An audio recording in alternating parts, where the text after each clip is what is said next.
At the center of this tragic tale were two individuals whose lives became inextricably intertwined. Evelyn Gosling, a 34-year-old English professor at Briarcliff Community College, was known for her brilliant mind and captivating lectures. Zane Holloway, a struggling freshman with dreams of becoming a writer, was drawn to her like a moth to a flame. What began as mentorship slowly twisted into a web of manipulation, desire, and ultimately murder. As investigators peeled back the layers of their relationship, they uncovered a dark tale of exploitation, obsession, twisted fantasies, and deadly desperation. Evelyn Gosling's journey to Briarcliff was paved with academic accolades and personal turmoil. Born to wealthy parents in Boston, Evelyn showed early signs of exceptional intelligence.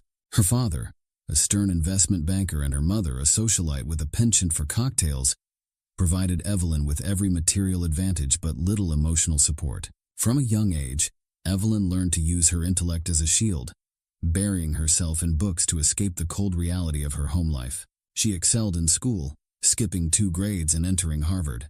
It was there that Evelyn discovered her passion for English literature and her talent for captivating an audience. After completing her PhD at Yale, Evelyn seemed destined for a prestigious position at an Ivy League institution. However, a scandal involving an affair with her married thesis advisor derailed those plans. The academic community's whispered judgments and thinly veiled rejection drove Evelyn to seek refuge in the small town of Briarcliff. At Briarcliff Community College, Evelyn quickly established herself as a rising star.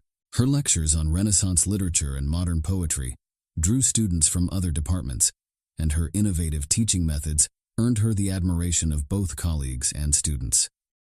Dr. Gosling was the epitome of success, brilliant, beautiful, and dedicated to her craft.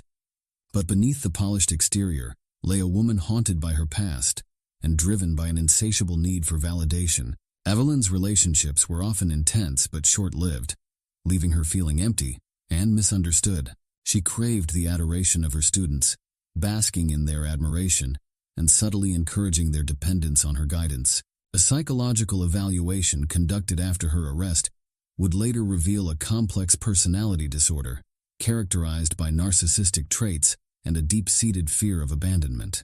It was this dangerous cocktail of intelligence, charisma, and unresolved emotional issues that set the stage for her fateful encounter with Zane Holloway.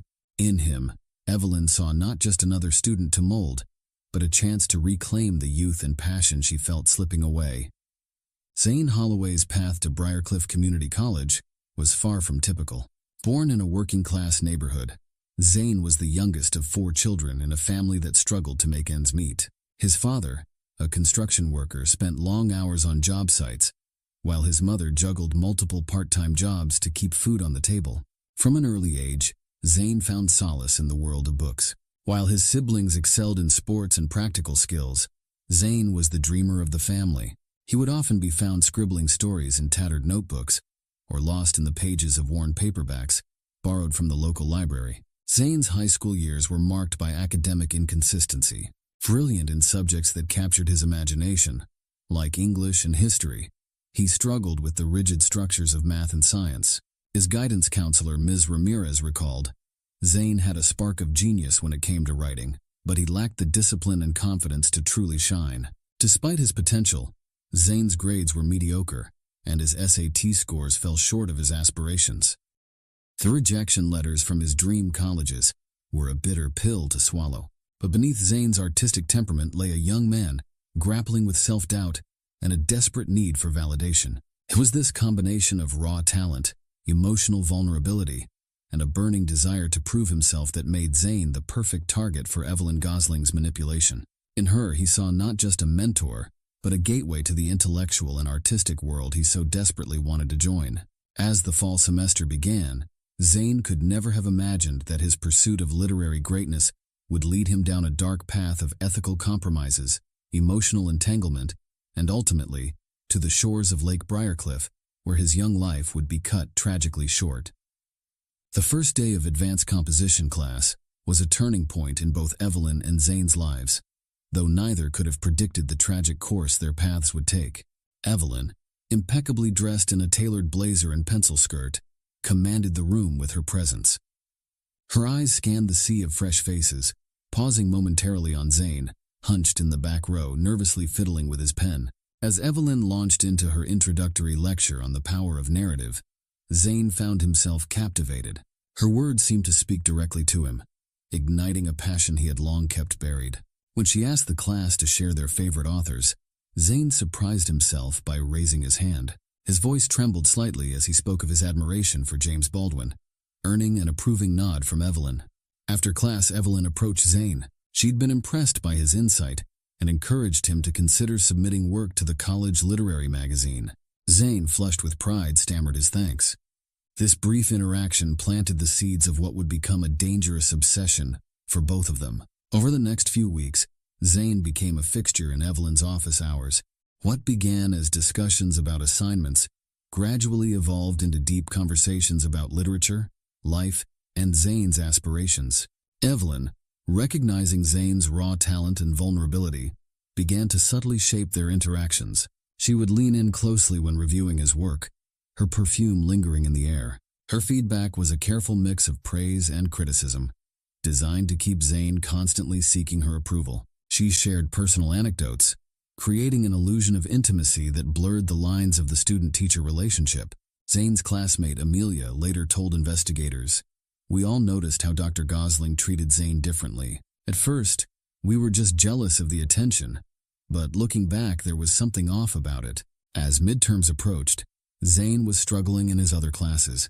The pressure to maintain his scholarship weighed heavily on him. Sensing his distress, Evelyn made her first overt move. After a particularly long office meeting, she placed her hand on Zane's arm and spoke softly. "I see so much potential in you, Zane. I'd hate to see it go to waste because of a few difficult classes. Perhaps we could work out an arrangement to ensure your success." Zane, naive and desperate to prove himself, failed to recognize the dangerous territory he was entering. He interpreted Evelyn's offer as a lifeline, a chance to focus on his true passion without the fear of losing his scholarship. As autumn painted the Briarcliff campus in shades of gold and red, Evelyn and Zane's relationship intensified. She invited him to exclusive literary events, introducing him to her colleagues as a promising protégé. Zane, intoxicated by this new world of intellectual stimulation and perceived belonging, began to rely on Evelyn for more than just academic guidance. Evelyn, for her part, reveled in Zane's dependence. She carefully crafted every interaction to deepen his emotional attachment while maintaining plausible deniability. To her colleagues, she was merely nurturing a gifted student. To Zane, she became the center of his world. By the time the fall semester was coming to a close, the boundaries between mentor and student had become irrevocably blurred. Zane's writing, once filled with diverse influences, now mimicked Evelyn's style and preferences. His social circle had shrunk, with more and more of his time devoted to extra study sessions with Dr. Gosling. Neither Zane nor Evelyn fully realized the dangerous web they were weaving. As the winter break approached, their relationship teetered on the brink of a precipice, ready to plunge into depths from which there would be no return. The winter break marked a critical turning point in Evelyn and Zane's relationship. With the campus largely deserted, they found themselves drawn into a vortex of intensifying emotions and crossed boundaries. Evelyn, under the guise of providing additional mentorship, invited Zane to her off-campus apartment to discuss his final paper for her class. The evening began innocently enough, with Evelyn serving tea and engaging Zane in a heated debate about postmodern literature. But as the hours wore on and inhibitions lowered, the atmosphere shifted. Evelyn, her voice lowered to a near whisper, began to share personal stories of her own struggles as a young academic. She portrayed herself as a misunderstood genius, persecuted by jealous colleagues, and bound by the rigid structures of academia. Zane, already in awe of Evelyn's intellect, found himself drawn deeper into her world. He saw in her a kindred spirit, someone who truly understood the artist's struggle. When Evelyn's hand brushed against his, the electric charge between them was undeniable. What happened next would be a point of contention in the later investigation. Evelyn claimed that Zane initiated the kiss, overcome by youthful passion.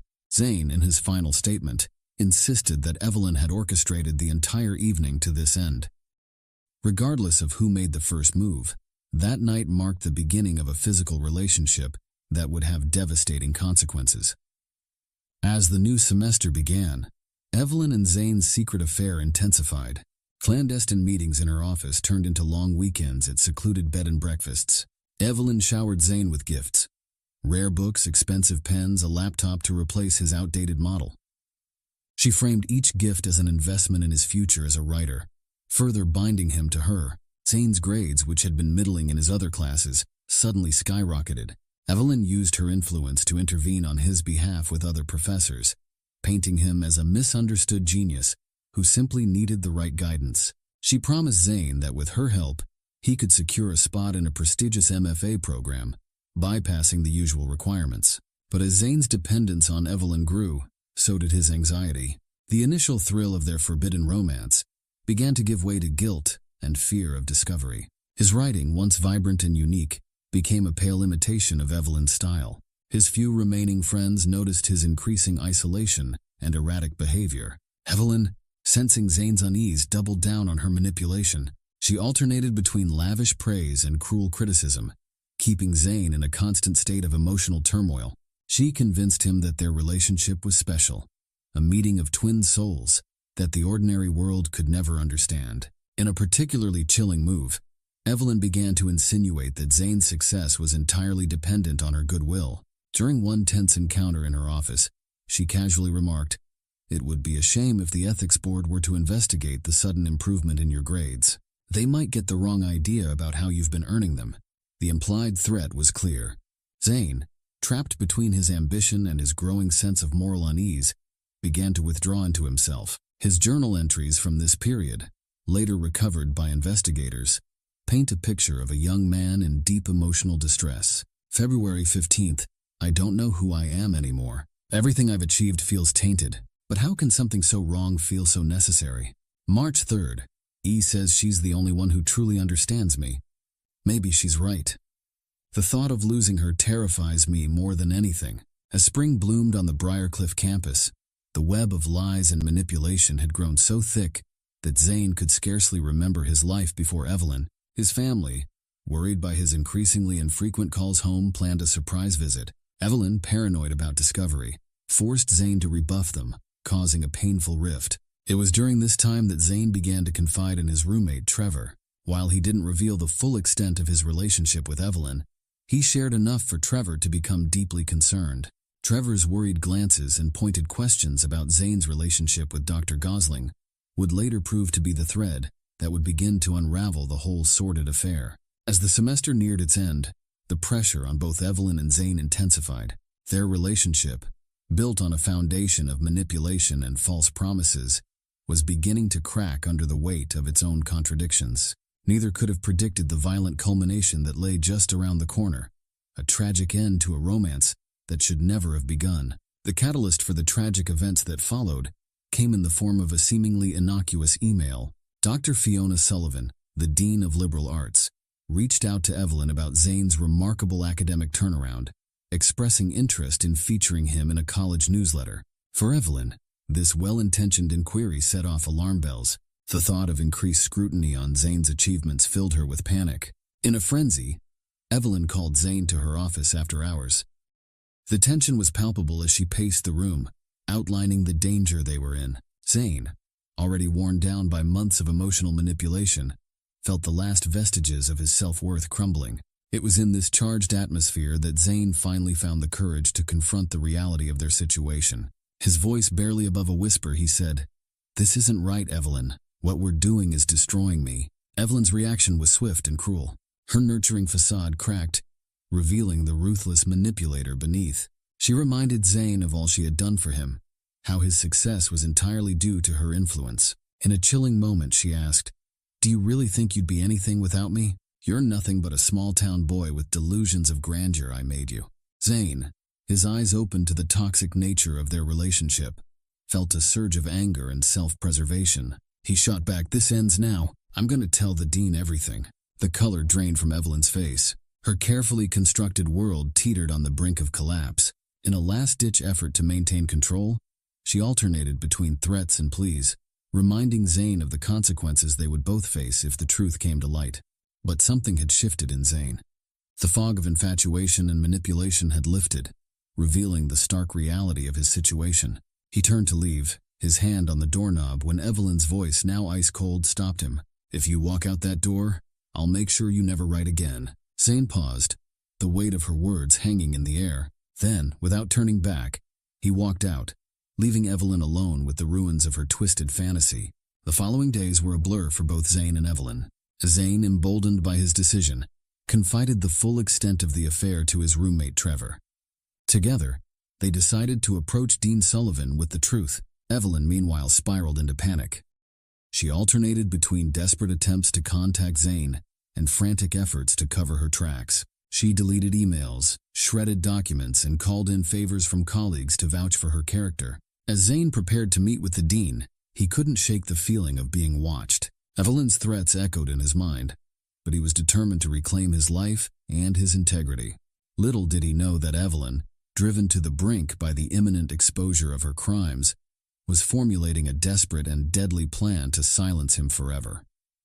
On the night of the murder, Zane Holloway left the library just after midnight, his mind preoccupied with the meeting he had scheduled with Dean Sullivan the following morning. As he walked along the deserted path that skirted the lake, he failed to notice the figure emerging from the shadows behind him. Evelyn Gosling had spent the day in a state of frenzied planning. Her rational mind had been overwhelmed by a toxic mix of fear, rage, and desperation. In her distorted reality, silencing Zane had become the only way to preserve the life she had built. She had waited for hours, watching the library entrance, a large rock clutched in her trembling hands. As Zane approached a secluded bend in the path, Evelyn made her move. The first blow caught Zane by surprise, sending him stumbling forward. He turned, shock and betrayal etched on his face as he recognized his attacker. "Evelyn, I trusted you," he gasped. But Evelyn was beyond reason. With a strength born of desperation, with a rock in her hand, she struck again and again while he was on the ground. Zane's attempts to defend himself were weakened by his reluctance to hurt the woman he had once admired and loved. In the aftermath of her violent act, Evelyn stood frozen, the reality of what she had done crashing over her. The fog seemed to close in, muffling the sound of Zane's body as it slid down the embankment into the dark waters of the lake. With mechanical efficiency, Evelyn began to cover her tracks.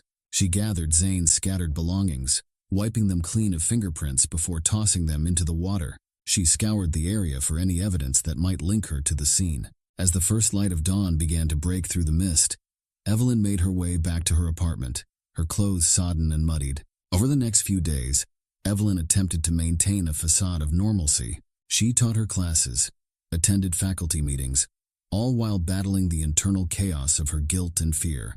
When Zane was reported missing, she feigned concern, even joining search parties organized by the college. But the weight of her actions took its toll.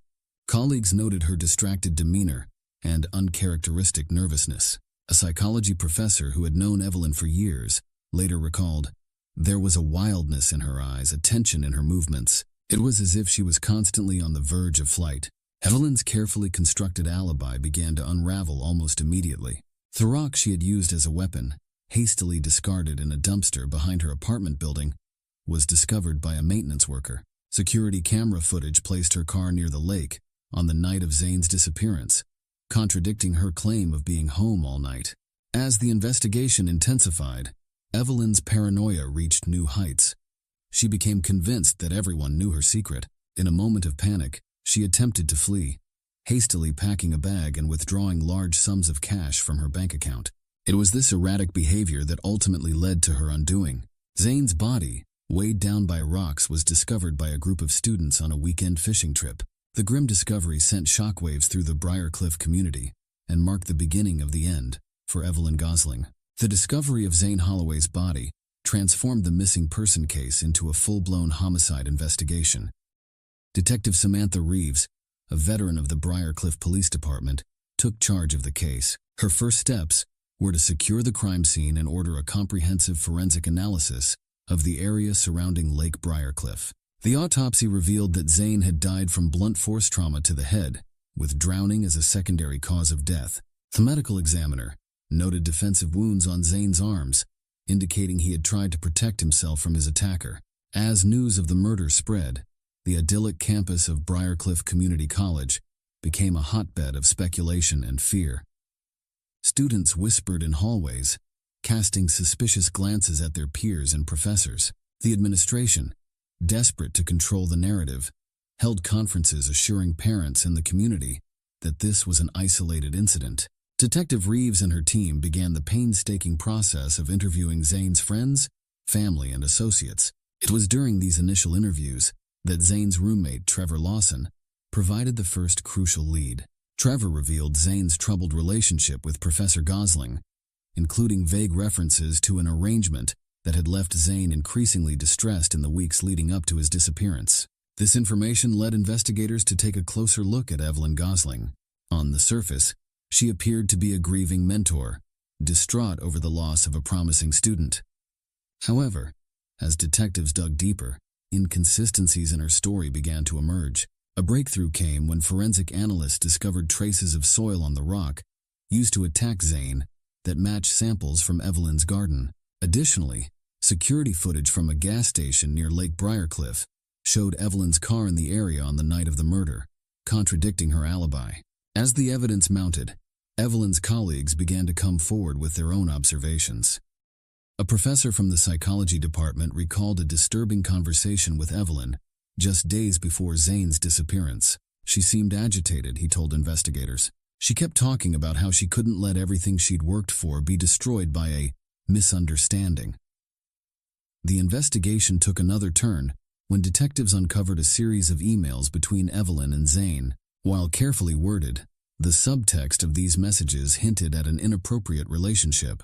IT specialists recovered deleted drafts of emails from Evelyn's college account that were far more explicit, detailing her manipulation of Zane and her fears of exposure. The search of Evelyn's apartment yielded damning evidence. Hidden in a locked drawer, detectives found Zane's journal, which detailed the evolution of their relationship and his growing desire to end it. With the wealth of physical evidence and witness testimony, the district attorney's office felt confident in charging Evelyn Gosling with first-degree murder. The arrest sent shockwaves through the community, shattering the image of the brilliant, dedicated professor and exposing the dark underbelly of power dynamics in academia. As Evelyn was led away in handcuffs, the true scope of her deception began to unravel, leaving the Briarcliff community to grapple with the question of how such a predator had hidden in plain sight for so long.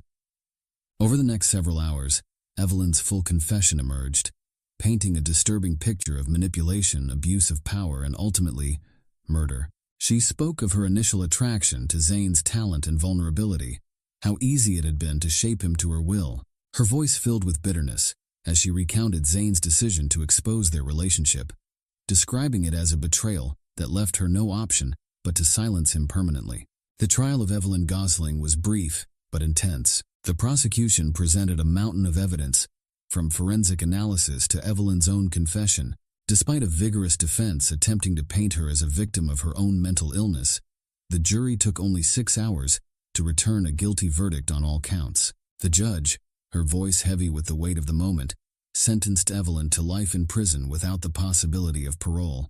The aftermath of the trial saw significant changes at Briarcliff Community College.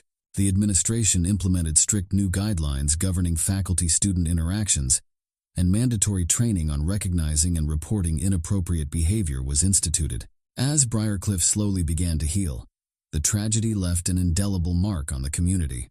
The shores of Lake Briarcliff, once a place of tranquility and reflection, now stood as a somber reminder of the darkness that can lurk behind the most respectable facades, and the tragic consequences when trust is abused and power is unchecked.